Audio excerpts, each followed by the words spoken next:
እንደት ናችሁ? ደህና ሰነበታችሁ? እጅግ በጣም አመሰግናለሁ። እንኳን ለዛሬው ቀን አበቃችሁ፣ እንኳን ደስ አላችሁ ማለት ፈልጋለሁ።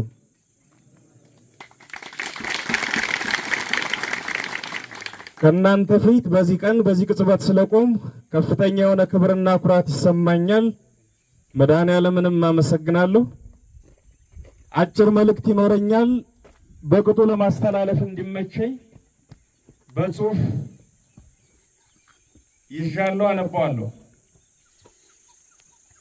ታሪክ የራሱ ነፍስና የራሱ ረቂቅ የስሌት ቀመር አለው። ከነመፈጠራቸው የማይተዋወቁ ሁለት ሰዎችን በራሱ ልብ መርምሮ በራሱ ቀመር አንጥሮ ከየጥጉ ጎትቶ አምጥቶ ለአንድ ወርቃማ ዓላማ ሲል ያገናኛቸዋል። እናም ለብዙሃኑ እውነትና ነፃነት እንደ ጧፍ ያበሩ ዘንድ በፍቅር ያሰልፋቸዋል። ይበራሉ። በድቅድቅ ጨለማ መሃል የተስፋ ብርሃን የነፃነት ወጋገን ይሆናሉ። ይህ አስበው የማይዘልቁት የታሪክ ጥልቅ ምስጢር ነው። ታሪክ እኔንና እናንተንም በዚህ ዘመን በዚሁ ስሌት ለአንድ ወርቃማ የትውልድ ፕሮጀክት አገናኝቶናል። ዛሬ እየታገልን ነው፣ ነገ እናሸንፋለን፣ የአማራን ቀን እናመጣለን። በድጋሜ እንኳን ደስ አላችሁ። ህልውናችን እስካልተረጋገጠ ድረስ የዛሬ 50 ዓመት በዚህ ቦታ ላይ ሌላ አማራ ቆሞ ሁልጊዜም ስለመሰልጠንና ስለመዘጋጀት አስፈላጊነት ሊናገር ይችላል። መደራጀታችን፣ መሰልጠናችን፣ መታጠቃችንና ለህልውናችን መታገላችን የሚቆመው ህልውናችን የተረጋገጠለት ብቻ ነው።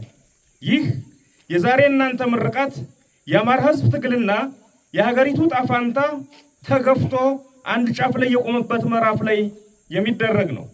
ስራ የሚጠይቅ ነገር ግን የድል ታዛ ላይ የቆመ እጅግ አጓጊ ምዕራፍ ነው። ውድ ጓዶቼ፣ በዚህ አጋጣሚ አደራላችሁ የሚፈልገው ታላቅ ጉዳይ አለ።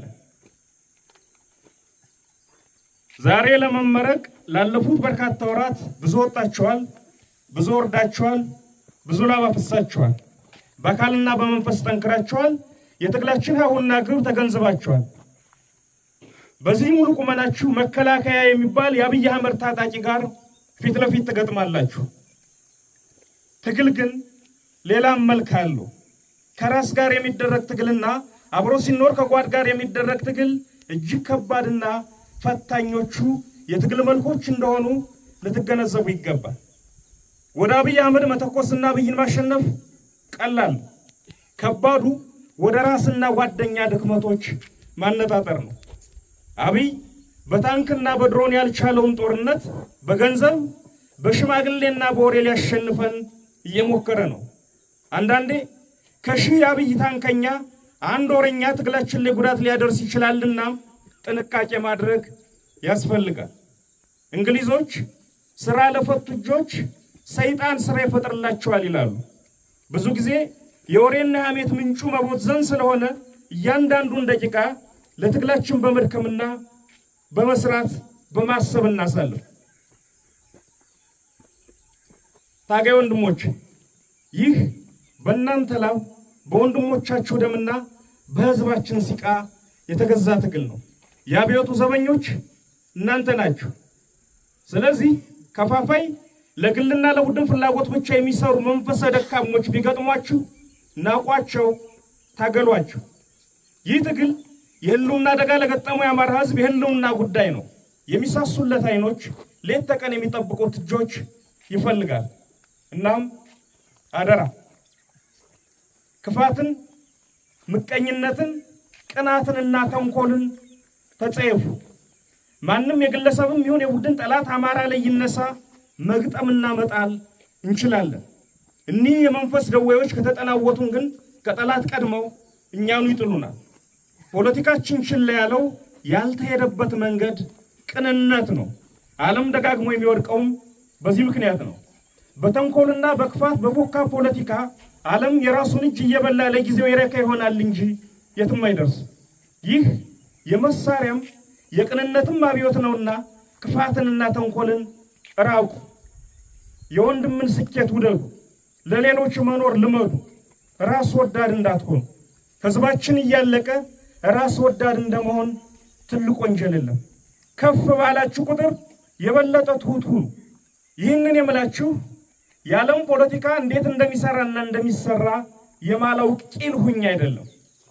ይልቁንም በመደበኛ ፖለቲካ ውስጥ ያለው መደበኛ የቅጥፈት መንገድ ውጤቱ ውድቀት እንደሆነ የዓለም ተሞክሮ በተለይ ደግሞ የራሳችን ልምድ ስለሚነግረኝ እንጂ። ይህ ትግል የህዝብ ትግል ነው። ይህ ትግል ለአማራ ህዝብ የሚደረግ ትግል ነው። መነሻችንም መድረሻችንም ህዝባችን ነው። ምድራዊው እግዚአብሔራችን ህዝብ ነው። ይህን እግዚአብሔር አይኑን መጠንቆል ያስቀስፋል። በስህተት እንኳን ህዝብን የሚያስቀይም ነገር እንዳትሰሩ ክልክል ነው። ህዝብ እንኳን መብቱን ሰብል የለበሰ እርሻ መሬቱን ስትረግጥበት የቤት አጥሩን ስትደገፍበት አይወድም። ህዝብ ፈጣሪያችን ነውና እንቅስቃሴያችን ያያል፣ እስትንፋሳችን ይለካል። ስለዚህ ጥንቃቄ እናድርግ። የአማራ ህዝብ የራሱ የሆነ ንጹህ ተቋም እንዲኖረው ብዙ ቀደምቶች ብዙ ደክመዋል፣ ታስረዋል፣ አካላቸውን ቅስማቸውም ተሰብረዋል፣ ህይወታቸውንም ሰጥተዋል። በቀጠለ ጥረትና ብዙ ድካም በዚህ በእኛ ዘመን ተሳክቷል። የአማራ ህዝብ የአማራ ፋኖ ብሔራዊ ንቅናቄን ፈጥሯል። ይህ ተቋም መድህናችን ሆኖ ወደ ምንፈልገው ግብ ያደርሰን ዘንድ በየዘርፉ የተሳሉ ፖሊሲዎች አሉት። የተቋማችን የመጀመሪያውና ቋሚ ፖሊሲያችን ራስ መቻል፣ ሁሉን አቀፍ ራስ በቅነት በየቀኑ ማሳደግ ያስፈልጋል። ለዚህ ደግሞ ድርጅታዊ ውስጣዊ አንድነታችን እናጠናክራለን። ራሱን ያልቻለ አንገት የሚያቅፈው የለውምና። ስለዚህ የዞች ውስጣዊ አንድነት፣ የድርጅታችን አፋብን ጠንካራ ውስጣዊ አንድነት እጅግ አስፈላጊ ነው። የህዝባችን አንድነት የመተንፈስ ያክል ፍጹም አስፈላጊ ነው። የተበተነ ህዝብ ነጥሎ የሚበላውን ጠላት ከየአቅጣጫው ይጋብዛልና። ሁለተኛውና ተያያዥ ፖሊሲያችን ከራስ መቻል ላይ የመነጨ ከሌሎች ጋር የሚደረግ የተመረጠ በጎ ትብብር ነው። የተሰላና የተጠና ትብብር ሁል ጊዜ አስፈላጊ ነው።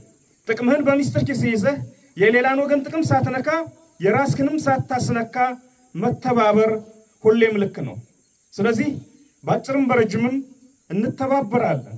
የቀጠናው ኃይሎችም ጋር ቀጠናዊ በሆኑ ጉዳዮች ላይ ከጥቅማችን አኳያ እናብራለን። ፋኖ ልብ አላለውም የግዙፉና የውስብስቡ የምስራቅ አፍሪካ መልክዓ ፖለቲካ አካል ሆኗል። ወይን ዋይቶ ይወጣል፣ ያለበለዚያ ግብግቡ በሚያስነሳው ማዕበል ውስጥ ይሰጥማል። ግዙፉን ቁመናችን በስሌትና በጥበብ ታግዞ የምላጭ ጠርዝ ላይ የመቆም ያክል ተጠንቅቆ ሌሎችን ሳይደፍቅ አሸናፊ ይሆናል። ከዚያ አኳያ በተለይ ከቅርብ ጊዜ ወዲህ የሚስተዋለው ግርግር አማራውን ብቻውን ለማቆም የሚደረግ ሩጫ ነው። በእርግጥ ማንም ኃይል መተማመኛው የራሱ አቅም ነው። የማይሸሽ የማይለወጥና የማይነቅስ የራስ አስተማማኝ አቅም ነው። ይህም ሆኖ አማራ ባለም ፊት ቆሞ ብቻውን ገለባብጦ ተራራውን ሜዳውን ተራራ እንዳላደረገ ሁሉ የአማራ ትግል ተነጥሎ የቆመለት ይከስማል የተባለ ይመስል ይህ ሁሉ ግርግር ፋኖን ብቻውን ለማቆም ነው። ከ3 ዓመታት በፊት ሁሉም የጨዋታው ተሰላፊ የየራሱን ስሌት ይዞ በፕሪቶሪያ መድረክ ቢጫወትም በስምምነቱ ውስጥ የነበሩ የብዙዎች ተሰላፊዎች ድብቅ የጋራ ግብ ግን መቀጣጠል ጀምሮ የነበረውን የአማራና የአብዮት እሳት በጋራ የማጥፋት እቅድ ነበር ብዬ አምናለሁ። በዚህ አደገኛውን ሰደድ የማጥፋት ተልዕኮ ውስጥ ህወሓትና ብልጽግና በደስታ አብረው እንደሚሰለፉ የፕሪቶሪያ ስምምነት ሽማግሌዎችም እርግጠኞች ነበሩ ማለት ይቻላል። ምናልባት የትግራይ ኃይሎች ታሪካዊ ውሳኔ ወስነው ራሳቸውን ግሉል አድርገው ማቆማቸው እስኪታወቅ ድረስ በቀላሉ አማራን ጨፍልቀው ወደ ኤርትራ መሻገርና የየራሳቸውን ግብ ማሳካት እንደሚችሉ እርግጠኞች ነበሩ። ባልጠበቁት ሁኔታ ህወሓት የራሱን ስትራቴጂካዊ ስሌት ይዞ አማራን አልወጋም፣ ኤርትራ ላይም አልዘምትም ሲል ቀመሩ ተዛባ። የአማራ ሁሉና ትግልን በመካከል በፍጥነት ሌላ ደረጃ ላይ ደረሰ። ከመጀመሪያው ቀን ጀምሮ በአንድ እጁ እየተዋጋ በሌላኛው እጁ የራሱን ትግሉን የሚመራ ተቋም ፈጠረ። ይህ ሲሆን የጨዋታው መልክ ሙሉ በሙሉ ተቀየረ ማለት ነው። አብይ አህመድ ግን እድሎች ከተገኙ አሁንም እዛው ጨዋታ ውስጥ መሆኑንና ተስፋ ለመቁረጡን የሚያሳየው በተለይ ባለፉት 3 ወራት ውስጥ አማራውን ለመነጠል የሚያደርገው ሩጫ ነው። በዚህ መሃል አንዳንድ አውቀው የተኙ ወይንም በአሞሌ ጨው ራሳቸውን የሸጡ የኛን ወገኖች ሳይ ሌላው ሁሉ ይቅር፣ ይህ ሁሉ ሩጫና ግርግር አማራን ብቻውን አቁሞ ለማጥፋት በመመኘት የሚደረግ መሆኑ እንዴት ማወቅ ተሳናቸው እላለሁ። ለዚህ ፍኝ እድሜስ ስንት ዓመት አሞሌ ይላሳል? በእኔ እምነት የፕሪቶሪያ አፈራራሚዎች ዋና ግብ ጸረ አማራ ብለው ያሰባቸውን ኃይሎች አስተባብረው እየተነሳ ያለው አዲሱ የአማራ አብዮት መንፈስ ላይ ማዝመት ነበር። ለጊዜው አልተሳካም። እነዚህ ኃይሎች የአማራ ልዩ ኃይል እንዲፈርስ ለአብይ ቀጭን ትእዛዝ ሰጥተዋል። ልዩ ኃይሉ ፈረሰ። ያም ሆኖ ያሰቡት ሳይሳካ እንዲያውም የፈረሰው ልዩ ኃይል ለትግሉ ልዩ ግብአት ሆነ። ትንሽ ገፋና ደፈር አድርጌ ከደመደም የፕሪቶሪያው ስምምነት በራሱ የአማራ ትንሣኤ ፍርሃትና ድንጋጤ ውጤት ነው። አማራው ባይነሳ ኑሮ የፕሪቶሪያ ስምምነትም አይፈጠርም ነበር። ለዚህ ነው አንዳንድ ወገኖች የአማራ የህልውና ትግል የዘመናት ፍጅትና መጎሳቆል ውጤት መሆኑን ረስተው በፕሪቶሪያው ስምምነት ምክንያት የተፈጠረ ኩርፊያ የወለደው ሊያስመስሉ ሲሞክሩ ሲታይ አስቂኝና አስተዛዛቢ የሚሆነው። ፕሪቶሪያ የአማራን ትግል አልወለደም። የአማራ መነሳት ፕሪቶሪያን ወለደ እንጂ። ቆላም ነፈሰ ደጋ ጨዋታውን በደም ተጫውተነዋል። ስርዓቱንም እንደተረገመበት ሰይጣን አፍዝዘን አስቀምጠነዋል። እጣ ፋንታውንም በምንወስደው ቀጣይ ሙሉ ለሙሉ ገፍቶ ይመጣል እርምጃ ላይ እንዲወሰን አድርገነዋል። የዚህ ትብብር ስኬትና ውድቀት ግን የሚቀጥሉት ብዙ ዓመታት የእርስ በርስ እልቂት ወይንም ሰላምና ልማት ማለት እንደሆነ ሁላችንም ልንገነዘብ ይገባል። በዚህ አጋጣሚ ባለሀብት ነን የምትሉና ይህን ትግል ለማፍረስ በድለላ የተሰማራችሁ ወገኖች ታው ከፀሐይ በታች የምትሰሩት እያንዳንዱ ስራ ይታወቃል። እንኳን ከህዝብ ከጎረቤት ተጣልቶ መኖር ይቸግራልና አስቡበት። አርፋችሁ ስራችሁን ስሩ። በዚህ የፖለቲካ ድለላ ውስጥ የተሰማራችሁ አንዳንድ የሃይማኖት አባት ነን የምትሉ የየቤተ እምነቱ ሰዎችም ከዚህ ድርጊታችሁ ተቆጠቡ። ሌላው ቢቀር ቤተ እምነታችሁን ለሚያፈርስ ኃይል አካፋ አቀባይ አትሁኑ። ለምድርም ለሰማይም የማይሆን ነገር አትስሩ። በ80 ዓመታችሁ የ30 ዓመት ጆሮ ጠቢን አትፍሩ። በውድቀታችሁ የጣላችሁትን ዘመንና ህዝብ ልናቃና ስንደክም ደንቃራ አትሁኑ። ትንሽ እንኳን ፍሩ። ለውዱ የአማራ ህዝብ ያለምን መከራ ተሸክመሃል። እንድታልቅ ፍጅት ታውጆብሃል። ከዘመናት ሞት ቀመስ እንቅልፍ በኋላ ተነስተሃል። ጠላትህ አቁስለህ የምትወረውር አይደለምና ሳትቀብረው እንዳትቀመጥ። ጠላት አንድነትህን በወንዝ ለመክፈል በጎጥ ለመተልተል እየሰራ በመሆኑ በደምህ የገነባውን ቤት የሙጥኝ በል። እንደ ወትሮ ሁሉ በተለይ ደግሞ ከቅርብ ጊዜ ወዲህ አብይ የሃይማኖት ግጭት ለመፍጠር እየሰራ በመሆኑ መዋደድህ የበለጠ መጠንከር ይኖርበታል። በየቀኑ የሚከፈለውን ዋጋ ባውቅም በነፃ አይወጣምና አይዞህ በርታ። ለመላው ኢትዮጵያ ሕዝብ ይህ ሰውዬና ቡድኑ በስልጣን ላይ እስካሉ ድረስ የማይጎሳቆል የማይራብ የማይታረዝና ህልውና አደጋ ውስጥ የማይገባ ኢትዮጵያዊ የለም አይኖርም። በኢትዮጵያ ምድር ላይ ቆሞ መራመድ እስከቻለ ድረስ መሬቱንም ህዝቡንም በግራም ሳይቀር እየለካ ከመሸጥና ከማጥፋት አይመለስም። ስለዚህ ሁሉም ኢትዮጵያዊ በያለበት ይነሳ።